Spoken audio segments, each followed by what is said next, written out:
abençoado que se chama Casa do Caminho.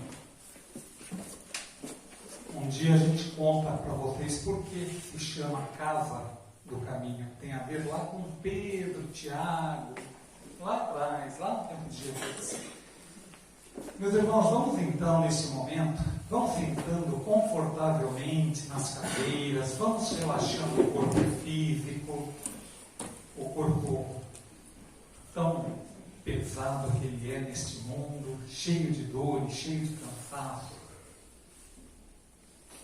Vamos respirando bem profundamente esse ar que aqui já se encontra todo fluidificado para as nossas melhoras, para aquilo que viemos buscar. A espiritualidade sabe que nós viemos buscar. E assim, tranquilos, serenos, relaxados, vamos mentalizando Jesus, vamos pensando em Jesus daquela forma que nós o conhecemos, sorrindo para nós. Ele está feliz porque estamos aqui à procura dele, à procura dos seus exemplos, dos seus ensinamentos. E vamos nesse momento pedindo a ele licença para darmos início aos trabalhos desta noite, pedindo a ele que nos ampare, nos ilumine, nos apoie, que nos encha de amor, de tranquilidade, que possamos, mestre, ter aqui aquele remédio que viemos buscar para as nossas necessidades, que possamos sair daqui, Senhor Jesus, melhores do que aqui chegamos, e que possamos levar para os nossos lares todas as luzes que aqui viemos buscar. Dá licença, querido amigo, de iniciarmos então os trabalhos desta noite, graças a Deus.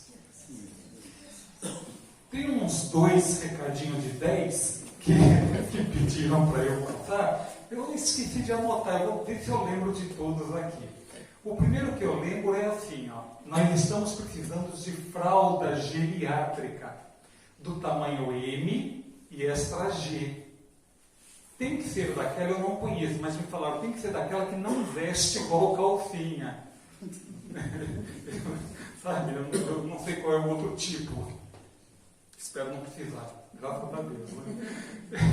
Então, quem puder colaborar com a casa e trazer, a gente agradece. Vai ter a festa julina, vai ser no próximo sábado, às 19 horas. Ficam todos convidados. Aqueles que porventura puderem colaborar com prendas pequenas, de baixo valor, aqueles estalos, aqueles assobios em forma de passarinho, aquelas coisas que assopram e sai bolinha de sabão, coisas bem baratinhas para as crianças poderem pescar, poderem conquistar jogando bola na boca do palhaço. A gente agradece também pela colaboração. Quem puder trazer um prato de salgado, puder colaborar assim também, por gentileza, ou refrigerante, então não vale alcoólico, tá? E pode trazer também, sem problema nenhum. Em julho a casa funciona normalmente, continua de segunda a sexta, horário comercial, é isso? Só não vai ter os cursos. O primeiro ano de Espiritismo e o outro de Mediunidade, que estarão suspensos, mas voltam na primeira semana de agosto, normalmente no mesmo horário, com os mesmos professores, mas com temas diferentes. Que dá continuidade, né? Mas só isso? Eu não consegui decorar? Creio ser a idade. Vocês vão ver quando vocês tiverem 25 anos. Entendeu? Quando tiver 25 anos, vocês vão ver. Meus irmãos, mais uma vez, boa noite a todos. Que Jesus nos ilumine. Hoje a responsabilidade da palestra é minha. Eu fico muito feliz por isso. Porque fazer palestra demanda estudo, pesquisa. Nós temos que pesquisar dentro e fora da doutrina espírita e pegar aquilo que de melhor sirva para nós. podermos falar a todos. Na realidade, serve mais para quem fala, que essa boca é que está mais perto do ouvido. Então, serve primeiro para aquele que fala, depois para quem se fala. E nem sempre aquilo que a gente estuda, que a gente busca informação, que a gente pesquisa, a gente realiza aqui. A gente não consegue falar muito daquilo que se programou. Sabe por quê? Porque a espiritualidade sabe que entre os nossos irmãos encarnados e desencarnados, a necessidade de ouvir é outra coisa, não é aquilo que a gente preparou.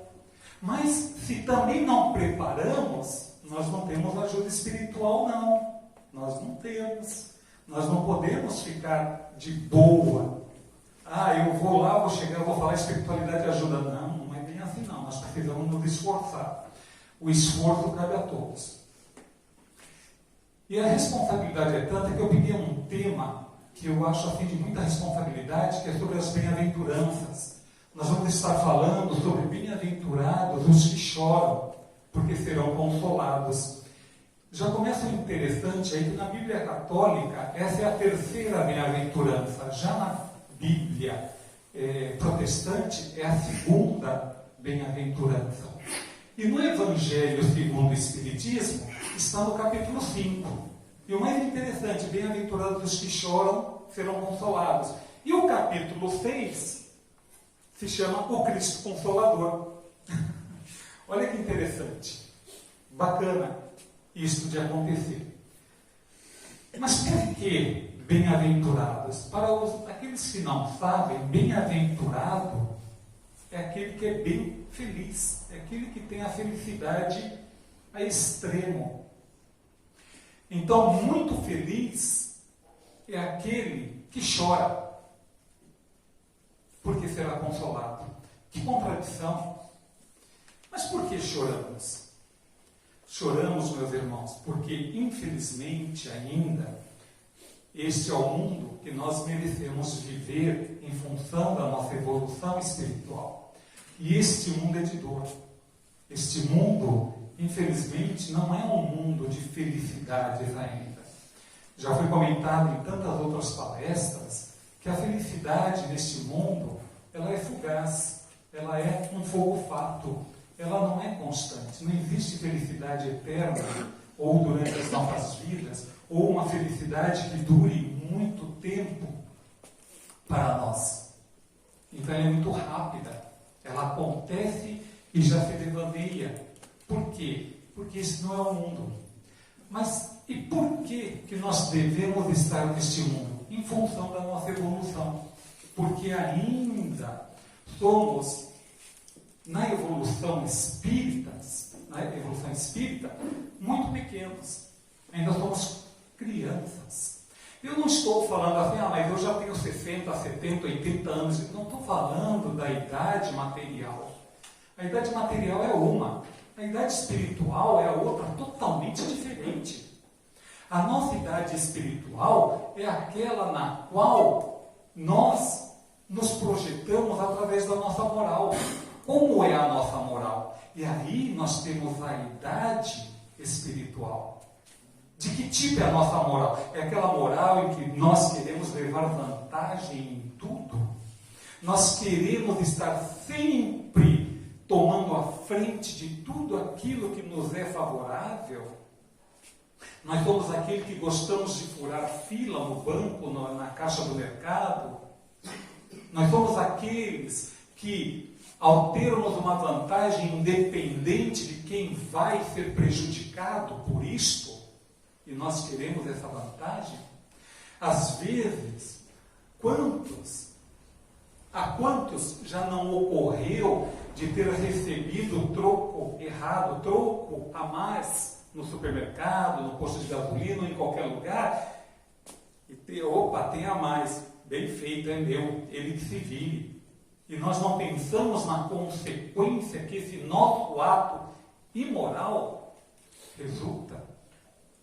Suponhamos que essa pessoa que é casada, tem 2 filhos, mora de aluguel, enfim, passa por situações difíceis, é demitida do emprego em função deste troco errado que ela deu a mais, 10, 20, 30, 50 reais, que seja pelo nosso egoísmo, pela vontade de levar vantagem, nós prejudicamos a tal ponto uma pessoa onde ela perde o emprego. Esta é a nossa moral, de tanto querermos levar vantagem em tudo. Não é isso que Jesus veio ensinar. Jesus não falou muito sobre cada bem-aventurança na realidade. Ele subiu no monte e foi falando, bem-aventurados os aflitos, bem-aventurados os que choram, bem-aventurados... Enfim, ele foi falando todos, mas ele não explicou nenhum deles. Aí veio as religiões, veio o entendimento conforme a vida de Jesus, entre aquilo que ele falou para os apóstolos, que foi se montando cada bem-aventurança. Então nós temos as dores daquilo que nós fomos no passado. Se hoje nós choramos, não é por culpa de Deus, porque Deus não inventou o mal. Deus não inventou a doença. Deus não criou o mal. Quem criou o mal é o próprio homem, porque o homem é mau. Por que o homem é mau? Porque ainda somos inferiores, porque ainda somos espíritos a caminho da evolução. Um dia nós chegaremos lá. Isso disse Jesus. Nós precisamos acreditar. Nós precisamos acreditar que ele disse que não vai se perder nenhuma ovelha do rebanho dele. Não vai se perder. E quando falo em rebanho, meus irmãos, todos acham, Jesus é o governador, é o chefe máximo, né, o big boss, é o homem da capa preta do planeta Terra. Ele é que manda espiritualmente nesse planeta. E ele segue as ordens de Deus. Então, ele como governador, ele não é só o governador do planeta Terra, mas ele é governador de todas as colônias espirituais que estão ligadas à Terra. Todas. Sabe? E queira ou não, meus irmãos, nosso lar, fraternidade, colônia das flores, colônia das águas, tem um monte de colônias espirituais que orbitam ao redor da Terra. E ele é governador de todas elas. De todas. Já imaginaram a capacidade, sabedoria e hierarquia desse espírito? Se nós pensarmos que ele tem que conhecer tudo o que acontece nessa parte que ele governa, mal e mal nós conseguimos governar o nosso lar? Mal e mal nós conseguimos dar conta de 2 filhos, marido, conta de água, conta de luz? Mal e mal, imagina de um planeta inteiro com várias colônias, muitas colônias espirituais. Seja, tudo é umbral. Tudo é umbral, meus irmãos. O planeta Terra é umbral, todas as colônias que estão em volta da Terra é umbral. Tá certo? Não quer viver no umbral? Seja um Chico Xavier, seja um Bezerra de Menezes, um Basalufo, seja um espírito que já veio a este mundo só para fazer missão. E não para resgatar alguma coisa, mas para vir ser um missionário. Pronto, mais fácil. Ser um missionário na ajuda em administrar o planeta junto com Jesus. Vem mostrar o bem, vem dar exemplos de solidariedade, de amor. Sejamos isso. Mas é difícil. É difícil, nós não temos essa capacidade. Por isso nós somos crianças. E crianças, meus irmãos, daquelas birrentas ainda. Sabe aquelas crianças que chegam no mercado, é duro levar criança em supermercado fazer compra do mês. Mãe, quero um pacote de batata. Não dá porque o dinheiro está curto. Aí se joga no chão, aí faz estripulia, faz berreiro, enfim. Né? Essas crianças somos nós, espiritualmente. Por quê?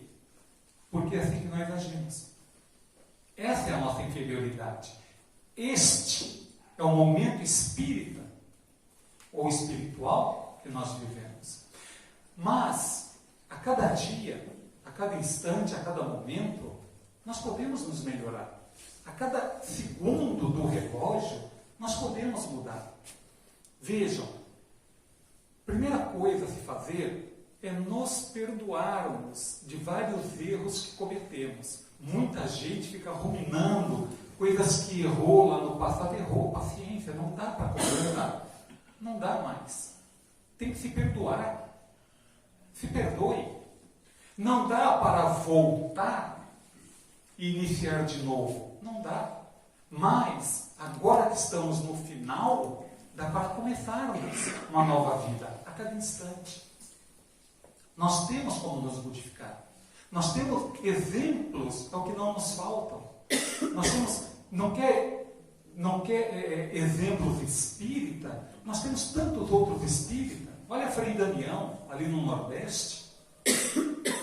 Olha aí aquele santo brasileiro que foi canonizado, esqueci o nome.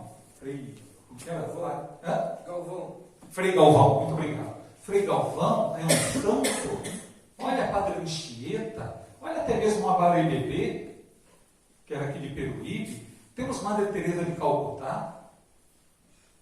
Temos tanta gente na qual podemos nos inspirar, podemos ler a biografia e tentar daquilo fazer as nossas mudanças.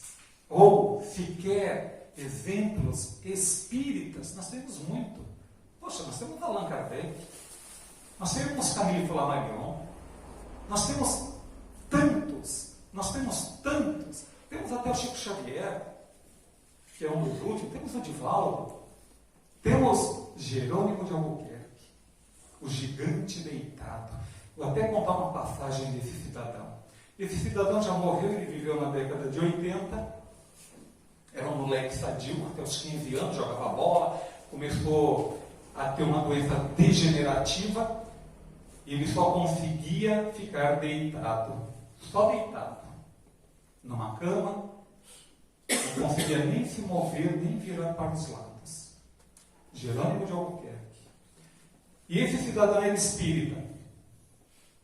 E ele, como tinha muitos amigos, fizeram uma cama especial para ele, e ele ia fazer palestras pelo Brasil inteiro. E como que era transportado? Numa perua Kombi que cederam para ele. Jogavam ele em cima da cama, na perua Kombi, rumavam para onde era chamado para fazer palestra. Ele ia no cinema, de cama. Ia no cinema. Aí tem uma passagem que diz o seguinte: ele estava lá vendo o filme, na cama, né, o filme, aí entrou uma moça, acho que não tinha lanterninha. Caramba, lanterninha, é do teu tempo, né, Joana? Lanterninha. Ele me deu uma do teu tempo, né? Caramba, olha que... Então, a moça veio e tropeçou na cama dele. Ela olhou para ele: esse aleijado aqui de novo? Esse aleijado não sai da minha vida, onde eu vou ele está? Aí ele olha para ela bem sério e fala: poxa, mas você também não fica em casa? Então ele era muito espirituoso. Um dia perguntaram para ele: qual seria a sua maior felicidade neste momento? E ele fala: a minha maior felicidade neste momento seria virar de lado. E nós? Já faleceu. Né? Quer dizer, é um espírito que vem com outra pegada. Nunca se queixou de nada, nunca se queixou da doença degenerativa que tinha. Ele sabia que ia ter vida curta. E nem por isso ele ficou murmurando. E é justamente isso que nos leva a ser bem-aventurado. Por quê? Nós não temos que murmurar: ah, mas eu tenho uma doença terminal. Agradeça, porque nós não conhecemos o motivo de termos aquela doença. Nós sabemos, mas nós não nos lembramos. A gente não se lembra. Ah, mas por que eu tenho essa doença? A gente não se lembra. Quer lembrar? Quando estiver dormindo, antes de dormir, peça para a tua família espiritual, teus mentores espirituais, dizerem. Provavelmente, quando você acordar, você vai continuar não lembrando. Porque se fosse para lembrar, não precisaria pedir em sono. Mas nós podemos. Vai que sobe um resquício. Vai que nós já tenhamos maturidade para entender. Então nós podemos pedir. Então, quando nós murmuramos os problemas que nos afligem, então nós não estamos sendo bem-aventurados. Porque nós não entendemos o problema daquilo que está nos afetando. Mas devemos entender uma coisa, que aquilo não é à toa, e principalmente, embora nós não entendamos, nem enxerguemos desta forma, aquele problema é para o nosso bem. Aquele problema é para o nosso bem. Então nós deveríamos, em vez de, porque Deus é ruim, porque Deus não está sendo bom comigo, nós é que não estamos cumprindo devidamente as leis divinas. Deus não pode modificar as leis dele, senão ele seria injusto. E se Deus for injusto, ele já não é Deus, porque ele já tem um vício. E Deus tem todas as virtudes ao infinito. Deus tem todas as bondades ao infinito. Nós é que não entendemos isso. Nós não entendemos nem a morte. E nós esquecemos que a morte é o nosso futuro e nós temos que encarar isso. Nós temos que estar pensando, e quando eu me for? Ou vamos ficar eternamente aqui? Muitos gostariam, mas eu gostaria de ficar eternamente aqui, mas com todas as dores que a velhice vai me trazer, com todos os problemas de memória, com todos os problemas de juntas, de dores, de falência de órgãos, ou todos querem viver eternamente com 22 aninhos? Quer viver assim? Evolua. Evolua espiritualmente. E aí nos mundos felizes poderão viver com a idade que quiserem, eternamente. Mas por enquanto não. Nós esquecemos que o túmulo, quando chegamos no túmulo e avançamos para a vida espiritual, nós estamos entrando numa faixa onde o progresso espiritual é infinito. Não tem mais fim. Aqui ele é limitado porque nós dependemos desse corpo.